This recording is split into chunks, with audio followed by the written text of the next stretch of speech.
అల్లు అర్జున్ తో సుకుమార్ రూపొందించిన Pushpa the rise Tollywood నుంచి బాలీవుడ్ వరకు కలెక్షన్లను కొల్లగొట్టిన విషయం తెలిసిందే. బన్నీని పాన్ ఇండియా స్టార్ గా సక్సెస్ఫుల్ గా లాంచ్ చేశాడు సుకుమార్. పుష్ప ది రైజ్ కి సీక్వెల్ గా పుష్ప ది రూల్ ని అనౌన్స్ చేసినప్పటి నుంచి బన్నీ ఫ్యాన్స్ తో పాటు సినీ ప్రియులందరూ ఈ చిత్రం గురించి ఆసక్తిగా ఎదురుచూస్తున్నారు.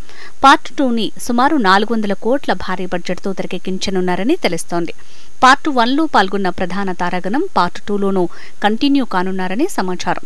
శ్రీవల్లి పాత్రలో రష్మిక మందన సందడి చేయనుంది.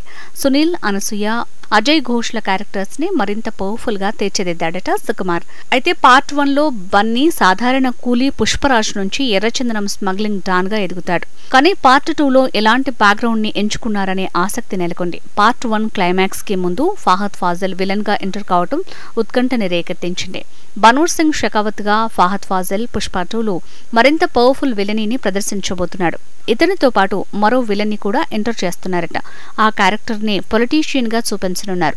దాంతో అతన్ని ఎదుర్కోవటానికి పాలిటిక్స్ లోకి పుష్ప ఎంటర్ అవుతాడని తెలుస్తోంది. ఈ పొలిటీషియన్ తో పాటు బన్వర్ సింగ్ షెకావత్ ని పుష్ప ఎలా ఆడుకుంటాడు, వీళ్ళిద్దరికీ ఎలా చుక్కలు చూపించాడు అనేది పుష్ప 2 లో హైలైట్ కాబోతుందని టాక్.